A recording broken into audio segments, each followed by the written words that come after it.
like that, okay, that certainly is a product. It's a higher end product. But if you're doing big conferences, you want to be able to gather all of that kind of information, and you want the kind of a product that can put it together into a slick infomercial, for lack of a better way to describe it. Because let's say that we were doing that conference and we wanted to post that on next year's website to show, how many attendees we had, how exciting a time it was, this, that, and the other. There are all of these different types of companies that are out there that help people with surveys and analytics and the tools to help you demonstrate the return on the objective that you can then use to help continually market the product in the future. Does that help and make sense, those types of things?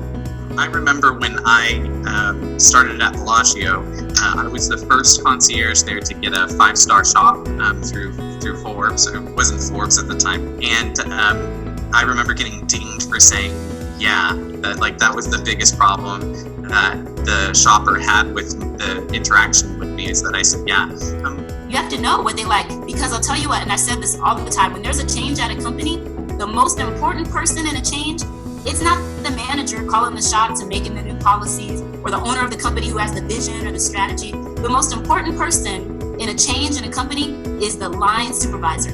It's that person who is in between the employees and upper management. Because, why is that? Why is that person the most important person? Because they're the ones using it, or they're the ones managing people that are using whatever it is. They're actually using it. They have a direct line to the people who have to put the change into effect. So not only are they getting information from the top, telling people about the change, they're also getting information from employees to be able to send information back up to say, hey man, this isn't working the way it needs to. This is what people are concerned about. And so that person is very, very important. And that person is probably going to be you. You have to figure out how to take information from up here and disseminate it to people, help manage their emotions, help them with the skills that they need to be able to make the change, get information back from them, and feed information back up. I mean, that's a big job, is it not? A lot of misconceptions of people not really understanding the value that we bring. We talked a lot about in class, right?